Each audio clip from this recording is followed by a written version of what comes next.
Además de la grave crisis política, Venezuela está viviendo una de sus peores recesiones económicas en décadas. Las colas frente a los supermercados son frecuentes también en Caracas. La penuria de alimentos es un problema clave en un sistema económico muy estatalizado, con millones de personas dependientes de los cupones de ayuda. Aquí no hay medicina, aquí no hay comida, aquí no hay nada. Quiero decirle al presidente Maduro que deje la falsedad, porque si quiere lo llevamos a nuestras casas y le mostramos nuestras neveras. Los ciudadanos tienen que hacer largas colas para conseguir productos como arroz, pasta o harina.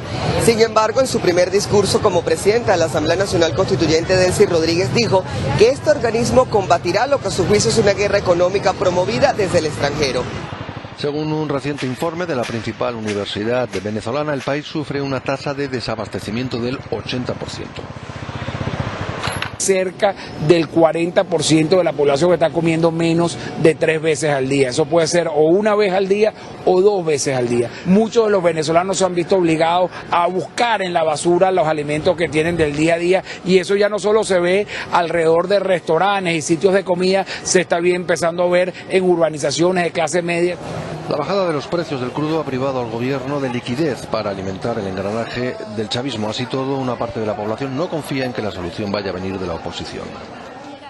Porque los ricos no quieren a los pobres y nunca van a luchar por nuestras necesidades, nuestras prioridades. Los especialistas de economía han dicho que el gobierno de Venezuela lo tiene cuesta arriba, pues la inflación acumulada este año cerrará en 1100%.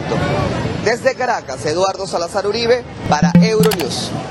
Los cancilleres y representantes de 17 países de América negaron este martes la legitimidad de la Asamblea Constituyente en Venezuela, promovida por el mandatario Nicolás Maduro, y denunciaron que en ese país se ha instalado una dictadura al llevar adelante un quiebre democrático. Al término de un encuentro en Lima, los ministros declararon que no reconocerán la Asamblea Constituyente, que fue instalada el pasado viernes, ni las decisiones que emanen de ella por su carácter ilegítimo, y condenaron la ruptura del orden democrático en Venezuela. La reunión fue convocada por Perú y a esta asistieron los cancilleres y representantes de Argentina, Brasil, Canadá, Colombia, Chile, Costa Rica, Granada, Guatemala, Guyana, Honduras, Jamaica, México, Panamá, Paraguay, Santa Lucía y Uruguay. Lo que ha pasado en Venezuela con el establecimiento de la Asamblea Constituyente es un quiebre definitivo de lo que teníamos hasta ahora. Es decir, el desdibujo de las instituciones democráticas que se ha venido dando en los últimos tiempos ha llegado a su culminación, y lo que tenemos en Venezuela es una dictadura. Así lo afirmó el canciller peruano Ricardo Luna. Los cancilleres y representantes evaluaron también una serie de medidas o sanciones de carácter bilateral que pueden adoptar sin condicionamientos a las medidas regionales y también acciones colectivas, según indicó Luna. Los ministros acordaron volver a reunirse en el marco de la Asamblea General de las Naciones Unidas en septiembre próximo para hacer un seguimiento a la situación en Venezuela. Por favor. Sí. El gobierno de Nicolás Maduro fue condenado el martes por 12 países americanos por una ruptura de la democracia en Venezuela. Cancilleres y representantes de un grupo de naciones encabezado por Argentina, Brasil, Canadá, Chile, Colombia y México se reunieron en Lima 3 días después de que el Mercosur suspendiera a Venezuela bajo el mismo argumento. Lo que ha pasado en Venezuela con el establecimiento de la Asamblea Constituyente es un quiebre definitivo de lo que teníamos hasta ahora. Es decir, el desdibujo de las instituciones democráticas que se ha venido dando en los últimos tiempos ha llegado a su culminación, y lo que tenemos en Venezuela es una dictadura. Mientras tanto, en Caracas se reunieron cancilleres del ALBA, grupo aliado de Maduro en el que figuran Cuba, Bolivia, Nicaragua y Ecuador, para expresarle su apoyo. Entonces ahora se constituyen en subgrupos, en mini OEAs, para darle el piso político al imperialismo norteamericano para seguir agrediendo, en este caso particular, a Venezuela. El gobierno venezolano instaló la semana pasada una polémica asamblea constituyente, entre denuncias de fraude y sin el reconocimiento de Estados Unidos ni de bloques como la Unión Europea o la Organización de Estados Americanos.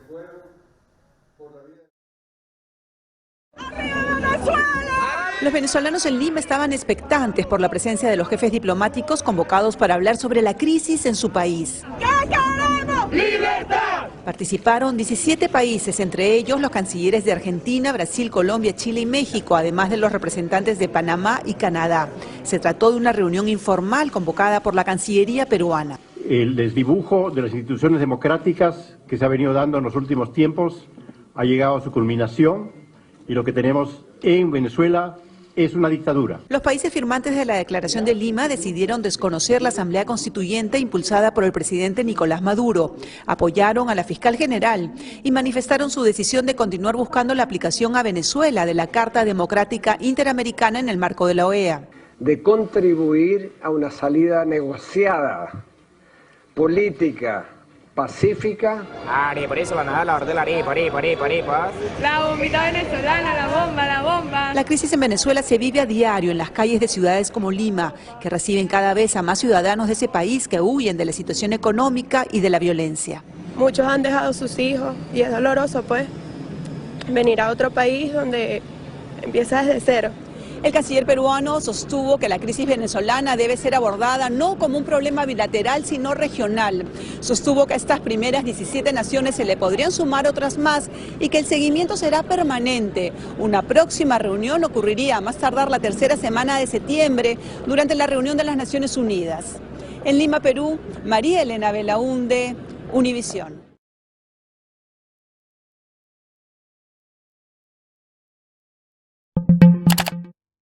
A través de su cuenta de Twitter, la exfiscal general venezolana Luisa Ortega Díaz agradeció el respaldo que le ofrecieron los cancilleres de 13 países americanos tras su destitución fulminante por parte de una Asamblea Nacional Constituyente que parece no reconocer las naciones con más peso de la región. Agradezco la solidaridad y el reconocimiento de los países que participaron este 8 de agosto en la Cumbre de Cancilleres de Lima. En otro tuit, Ortega dice, el apoyo internacional es muy importante para recobrar la institucionalidad y las libertades democráticas en Venezuela. Así lo afirma un día después de que los cancilleres de países como Argentina, México, Colombia, Brasil, Canadá o Perú se comprometieran a no reconocer ninguna decisión que tome la constituyente. En su carta, los cancilleres condenan que el gobierno de Nicolás Maduro no permita la entrada de medicamentos y alimentos en apoyo del pueblo venezolano pese a la crisis humanitaria que vive el país, así como la violación sistemática de derechos humanos, la persecución política y la falta de elecciones libres. Por su parte, el gobierno chavista ha calificado de injerencias estos pronunciamientos y ha buscado apoyo en gobiernos aliados del continente como Cuba, Nicaragua o Bolivia. Esta resolución de ayer igualmente establece la prohibición de que cualquier país de la región pueda proveer a Venezuela de cualquier tipo de producto o armamento militar. Este acuerdo también establece de manera clara que la región entera no solamente condena la existencia y la manera como se ha elegido esa fraudulenta Asamblea Constituyente, sino que deja claro, y es importante que la opinión pública lo sepa y nuestros diputados y diputadas, este acuerdo dice que la única institución que ellos reconocen desde el punto de vista legislativo es esta Asamblea Nacional. No solamente es América Latina, se trata también de la Unión Europea. Toda la Unión Europea también desconoce la Asamblea Fraudulenta Constituyente y reconoce esta Asamblea Nacional electa por el pueblo venezolano. Informado, denunciar ante el Parlamento Nacional y ante el público. Asimismo hizo referencia a los casos del diputado Wilmer Azuara, el alcalde metropolitano Antonio de Esma.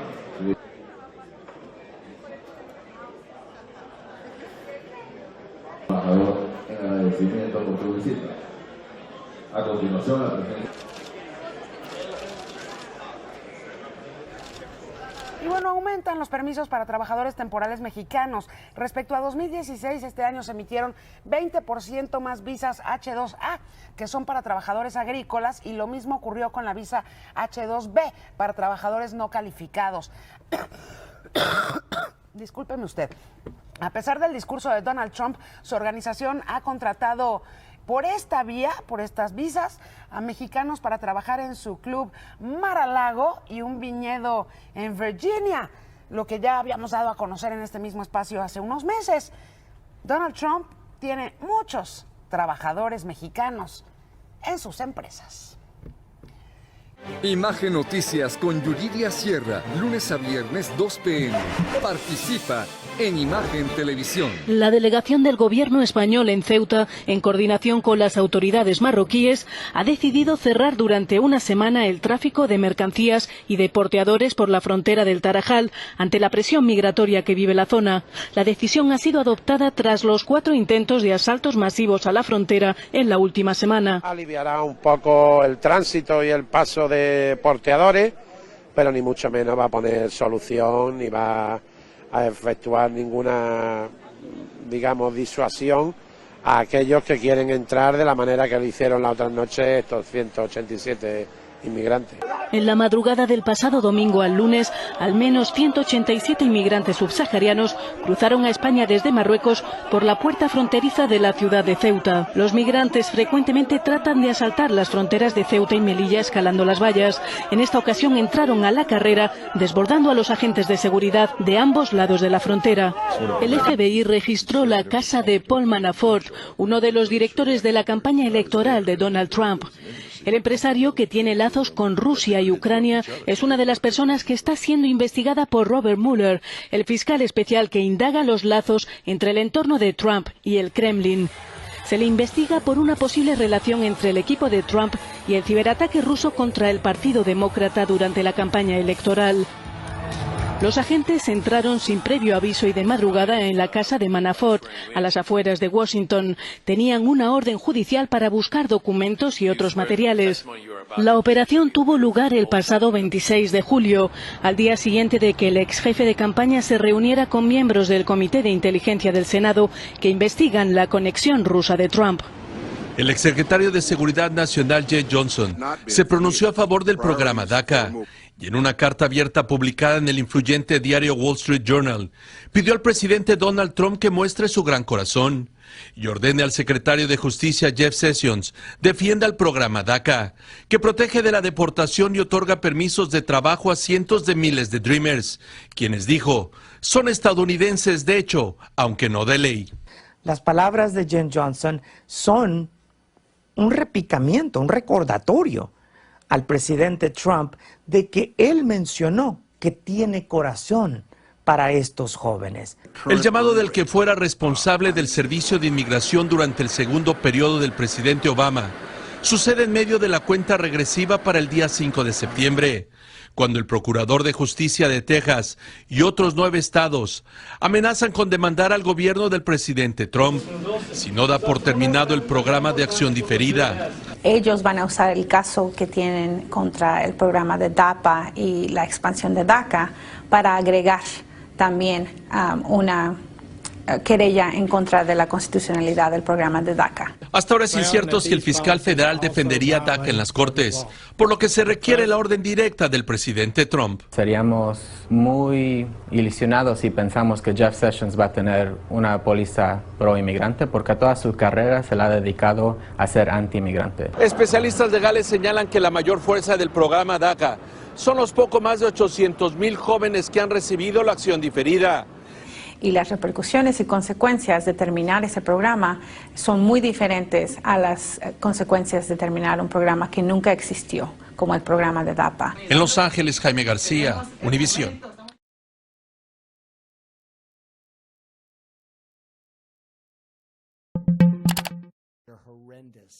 Donald Trump añadió una nueva advertencia a sus amenazas de fuego y furia contra Corea del Norte, mientras que su secretario de Estado, Rex Tillerson, rebajó el riesgo de una escalada atómica. En la red social Twitter, Trump afirmó que el arsenal nuclear de Estados Unidos es más poderoso y fuerte que nunca antes. Añadió que espera no tener que utilizarlo, pero que no habrá un momento en el que su país no sea la nación más poderosa del mundo. Envalentonada por sus recientes éxitos en tecnología militar y con un Trump que usa una dialéctica mucho más dura que sus predecesores, Pyongyang amenazó con atacar con misiles de medio alcance la isla de Guam, hogar de una estratégica base naval estadounidense en el Pacífico Occidental. Este cruce de amenazas ha elevado la preocupación entre analistas y congresistas, tanto republicanos como demócratas.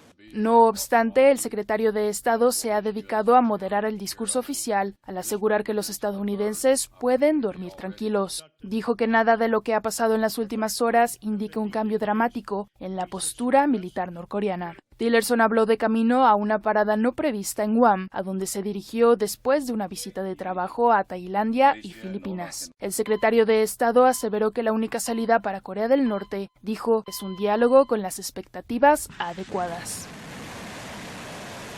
Bueno, pero queremos enfocarnos en dimensionar lo que es la amenaza que hemos escuchado en las últimas horas por parte de Pyongyang y le pedimos ayuda a Eric Rojo, analista militar que nos acompaña desde la Ciudad de México. Eric, gracias. Vamos a ordenar esta conversación que es algo compleja, pero déjame preguntarte en los términos más básicos en el caso de Corea del Norte. Cuando un país dice que está listo ya para activar misiles, etcétera, ¿cuál es esa lista, digamos, de requisitos para decirlo de verdad que está listo? Hola Gabriela, buenas tardes. Mira, del lado de Corea del Norte, para decir que están listos, tienen que haber comprobado dentro de su propio medio que el misil que tienen tiene el alcance necesario para cubrir la distancia del blanco que buscan. En segundo lugar, el sistema de navegación tiene que ser lo más exacto posible para que le den al blanco, no nada más un blanco general.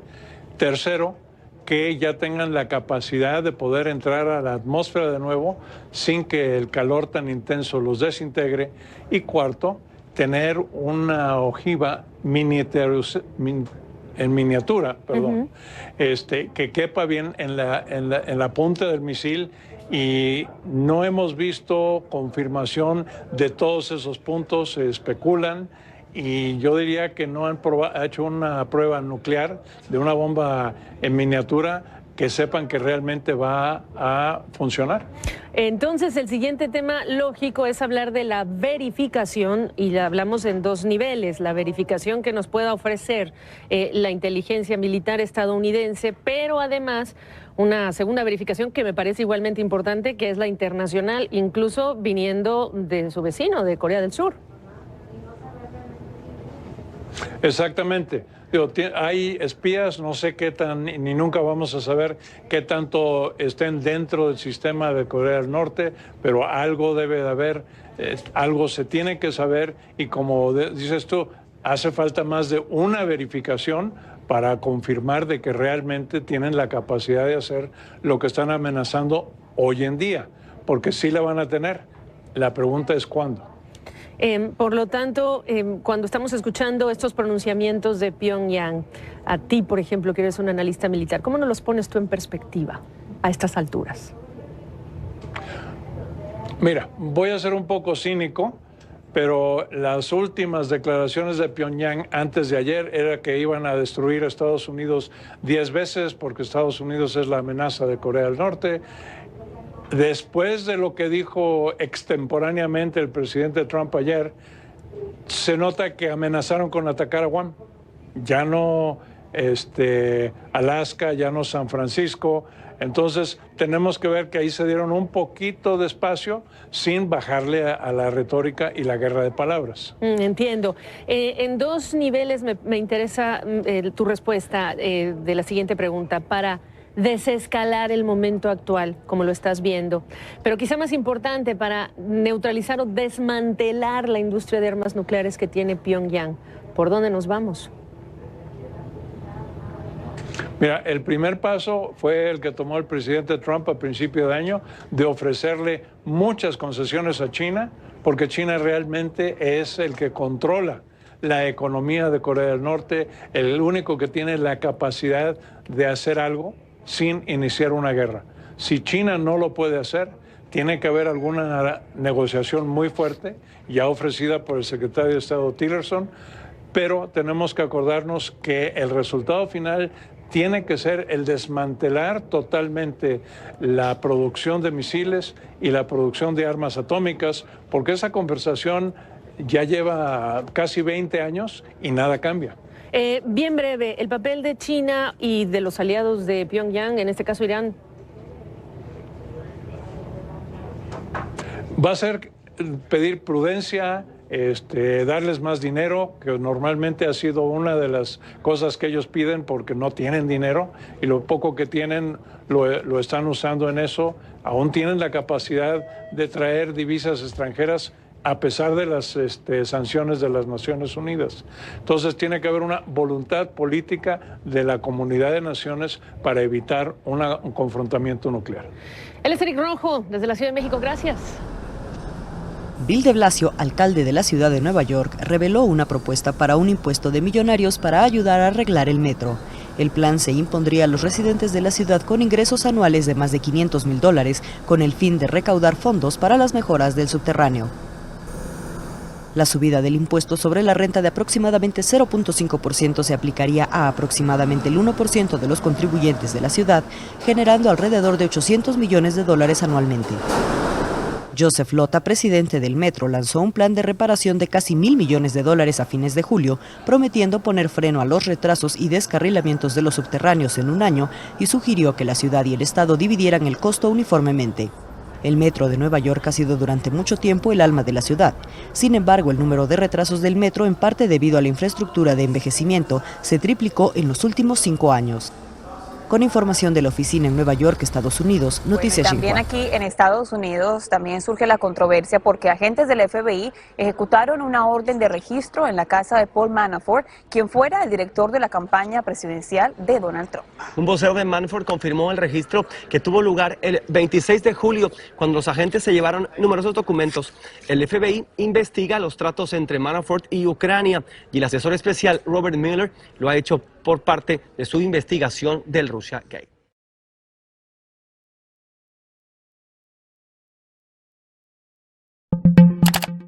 O presidente da República, Michel Temer.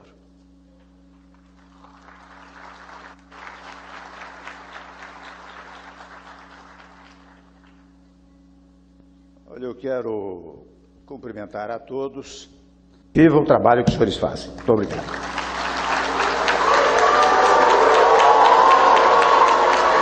El presidente de Estados Unidos, Donald Trump, ya tiene sus propias noticias, pero las reales. Esto después de sus reiteradas acusaciones en contra de los medios de comunicación por difundir las fake news, las noticias falsas. El mandatario decidió crear sus propios boletines informativos para presumir sus logros. Los videos propagandísticos son difundidos a través de las redes sociales. La presentadora Caroline McBaby, que es excomentarista de CNN y recién nombrada vocera del Partido Republicano, ahí la tienes.